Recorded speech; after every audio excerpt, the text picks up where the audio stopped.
장녀는 프랑스와 영국에서 7년, 장남은 미국에서 10년 유학하셨는데 장남은 군 복무 기간을 제외하더라도 약 8년간 유학 생활을 했습니다.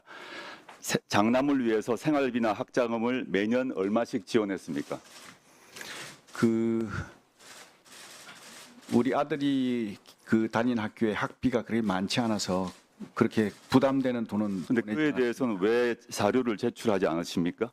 네, 그거는 뭐 아들이 지금 출가한 상태라 가지고 나름대로 가정을 꾸리고 있는 사람이기 때문에 지켜야 될. 후보자께서는 전역 후에도 장남에게 학자금이나 생활비를 매년 얼마씩 지원하셨습니까?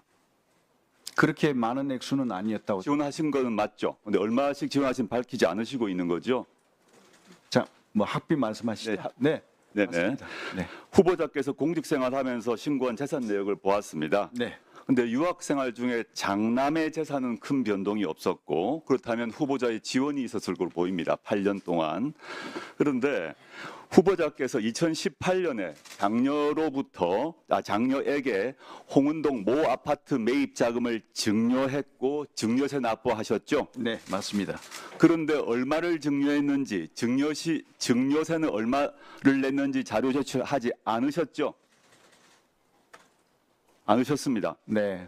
왜 하지 않으셨습니까? 이 증여와 증여세는 공식적 기록인데 본인 동의만 있으면 증여 액수와 증여세 액수도 우리가 알 수 있는데 왜 하지 않으셨습니까? 그 부분은 다 공개가 돼 있을 텐데 자료 제공이 오인이 안 됐다는 게 제가 이해가 안 가는데 확인해서 다시 제가 보내드리도록 하겠습니다. 네, 좋습니다. 9천만 원 증여에 대한 증여액을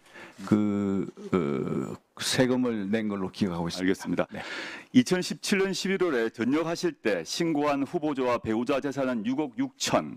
근데 2022년 5월에 후보자와 배우자가 신고한 재산은 14억 3천입니다.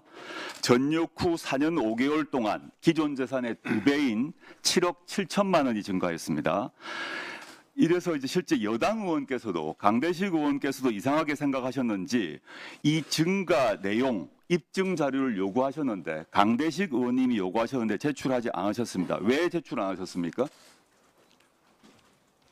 그 자료를 저는 다 제출한 걸로 알고 있는데 제가 확인해 보겠습니다. 그리고 그 부분은 제가 지금 구두로 아니 그건 나중에 주시고요. 그러면 제출하셨다는 네네. 말입니까? 제가 확인해 보겠습니다. 근데 지금 저희가 자료를 그 의원실에서 국세청 등을 통해서 제출한 자료를 모아봤습니다. 모아서 정리를 해봤더니 전역 후에 4년 5개월 동안 이수페타시스, 중앙건설 등에서 받은 월급, 퇴역연금 합하니까 약 매년 1년 정도 소득이 있었습니다. 이 기간 동안에 신용카드와 현금 약 매년 7천만 원 정도 사용하셨습니다. 대략. 그리고 이때 2018년에 장녀 아파트 매입 위해서 증여하셨고 장남 유학을 위해서 지원하셨습니다. 맞으시죠? 맞습니다. 예. 그런데 2018년과 21년 두 차례 아파트 거래를 통해서 총 4억 1천만 원의 시세 차익을 얻으셨습니다. 이것이 거의 유일하게 입증 가능한 금액입니다. 그러면 재산 증가액 7억 7천 중에서 이 시세 차액 4억 천 외에 3억 6천이 어떻게 늘어나는지 확인할 수가 없습니다. 3억 6천의 증가의 부분에 대한 기록이 없다는 것입니다. 이것이 앞으로 오늘 오후에 개원식이 있고 시간이 충분하니까 이 3억 6천에 대한 자료를 제출해 주시고요. 그다음에 2020년 7월 후보자께서는 장녀로부터 홍은동 모 아파트를 매입하셨습니다. 맞죠? 네. 예. 근데 그때 취득 신고서를 보게 되면 이제 법상 친족 간 거래이기 때문에 친족 간 거래가 표시가 되어 있어야 하고 법상 입금 내역서가 첨부되어야 합니다. 취득세 신고서가 있습니다. 근데 제가 지금 오늘까지 이 취득세 신고서를 받지 못했습니다. 제출 안 하셨죠? 한번 확인해 보겠습니다. 네.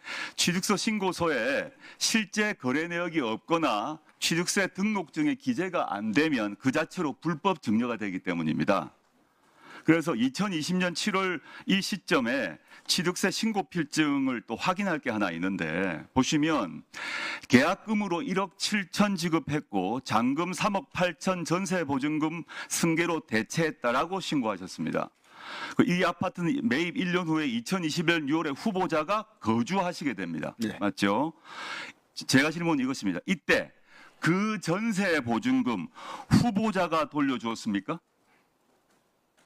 전세를 끼고 그 샀다가 나중에 그걸 바로 그 아파트에 사셨는데 그 전세 보증금 후보자가 돌려줬습니까? 아니면 장녀나 사위가 돌려줬습니까? 매우 중요한 문제입니다. 네, 그거는 이제 그 모녀간에 그 이사하는 과정에서 주택을 매입하고 이사하는 과정에서 금전 거래가 있었는 걸로 알고 있습니다. 그런데 네. 그 금전 거래를 세무서에서 그 국세청에서 어떤 조사하는 과정에서 이건 정려로 볼 수 있다. 그런 어떤 판단이 있었기에 그러면 거기에 대한 세금을 무는 게 맞다. 그래서 세금을 다 그 부분에 대한 전세 보증금 승계 대체 관련해서 후보자가 돌려준 거는 맞죠?